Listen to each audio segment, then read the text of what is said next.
Hello friends, the viral media में आप सबका स्वागत है। दोस्तों, आप सबको तो पता होगा कि होम लोन एक ऐसा चीज होती है जो आपको 20 साल तक हर महीने के महीना इसके ईएमआई भरने पड़ते हैं। लेकिन अगर ऐसा हो जाए कि आप जितना भी सेविंग करते हो, सेविंग अकाउंट के बजाय आप कभी भी उसको निकाल सकते हो, लेकिन वही सेविंग आपको अगर आपका इंटरेस्ट कम करने में, आपका ईएमआई कम करने में मदद कर सकता है, तो इसके चलते आपको कितना ज्यादा बेनिफिट हो सकता है। तो यही सोच के एसबीआई ने एक मैक्स गेन होम लोन का एक नया स्कीम लाया है, जिसके चलते आपको बहुत ही ज्यादा फायदा होगा। और वो फायदा किस तरीके से, आपको कितने रुपए तक के आप सेविंग कर सकते हो, इसकी पूरी जानकारी यहाँ पे देखने वाले। ये एक्चुअली एसबीआई ने मैक्स गेन में किया क्या है दोस्तों, ये सबसे पहले एकदम आसानी से समझ लेते। एक एग्जाम्पल है, यहाँ पे सपोज मैंने मान लिया कि लोन जो अमाउंट है वो 40 लाख रुपीज है, और एसबीआई का जो करंट रेट चल रहा है 9.8% के हिसाब से लिया।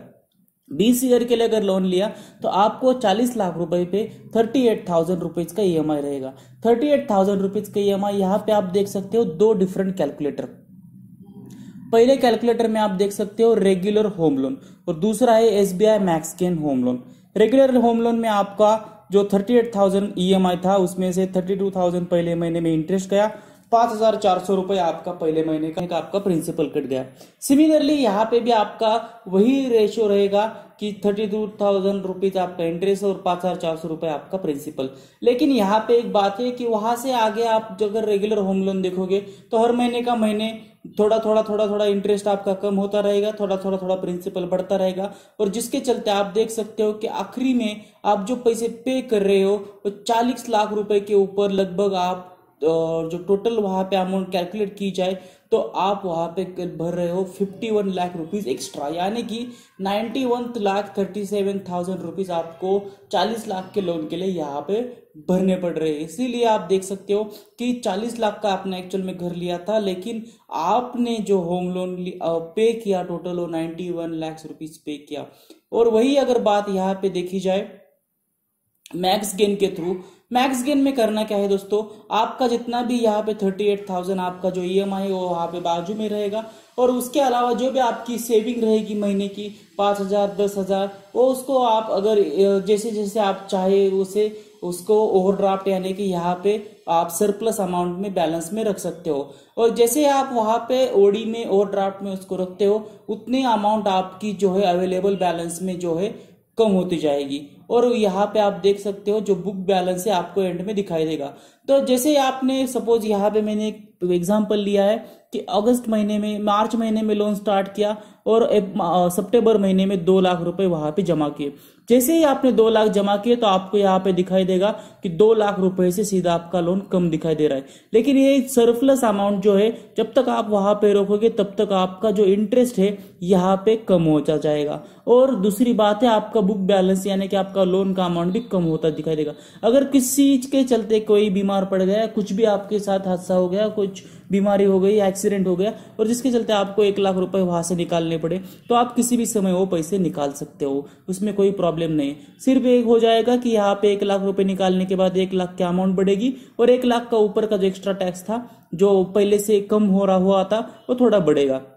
बाद में आपको जैसे महीने का महीना पैसा आ रहा है, आपने इसमें फिल करते गए, कभी 1 लाख कभी 50,000। और यहाँ पे अभी एक रैंडम कैलकुलेटर है, जिसके चलते आप देख सकते हो कि रैंडमली यहाँ पे देखा गया है कि 12 महीने में एक बार आप, या 15 महीने में एक बार आप 1 लाख रुपए यहाँ पे, यानी कि महीने का आप 10,000 5,000 ऐसा करके यहाँ पे भर रहे हो। तो तकरीबन ऐसे अगर आप ओवरड्राफ्ट में उसको रखते हो तो 40 लाख के ऊपर आपको जो अमाउंट पे करनी पड़ रही है वो 38,55,000 की यहाँ पे करनी पड़ रही है। यानी कि तकरीबन आप अगर मैक्स गेन के थ्रू थोड़ी बहुत आपकी सेविंग कर रहे हो, महीने के महीना थोड़ा बहुत पैसा बचा रहे हो, और बचाने के बाद उसी अमाउंट में आप अकाउंट में आप अगर ओडी की तरह रख रहे हो, तो वहां पे आपको इसका बहुत ही ज्यादा बेनिफिट, यानी कि लगभग यहाँ पे अगर देखा जाए तो लगभग 13 से 14 लाख का इंटरेस्ट आपका कम होता जाएगा। और वो भी ऐसी तरीके से कि अगर आपको पैसे कभी भी जरूरत पड़े तो आप किसी भी समय वो पैसे निकाल सकते हो। ये सबसे बढ़िया बात है, लिक्विडिटी बहुत ही ज्यादा इस केस में आपको मिलेगी, और आपका पैसा आप जब चाहे उसको निकाल सकते हो, यूज कर सकते हो, सरप्लस रख सकते हो। अगर आपके पास ज्यादा कुछ बोनस वगैरह आया तो उसको आप सरप्लस रख सकते हो। तो इस तरीके से अगर एसबीआई ने एक बहुत ही अच्छा प्लान आप लोगों के लिए, हम लोगों के लिए, सबके लिए लाया है, और जिसका हम सबको अभी फायदा उठाना होगा। और एक बात है कि एसबीआई अभी जो इंटरेस्ट रेट है वो आपके जो रेपो रेट के हिसाब से कर रहा है, तो जिसके चलते आगे चल के अगर रेपो रेट कम भी हुआ तो आपके जो सारे के जो इंटरेस्ट रेट यहाँ पे दिखाई दे रहे हैं वो भी कम होते जाएंगे, जिसके चलते यहाँ पे 91 लैक्स के बजाय आपको दो 4 लाख रुपए और कम भरने पड़ेंगे, और यहाँ पे भी 78 लैक्स के बजाय 3-4 लाख और भी कम भरने पड़े, क्योंकि जैसे ही रेपो रेट कम होता है वैसे अगर इंटरेस्ट रेट कम होने लगे तो बहुत ही आगे चल के फायदा हो सकता है। और ये सिर्फ और सिर्फ एसबीआई की ओर में हो रहा है। इसीलिए दोस्तों उम्मीद करता हूँ कि एसबीआई बैंक जो है, आप अगर किसी को लोन चाहिए तो सबसे पहले उनको अप्रोच कीजिएगा। थोड़े डॉक्यूमेंटेशन ज्यादा रहते हैं, लेकिन एक बार अगर लोन मिल गया तो अगले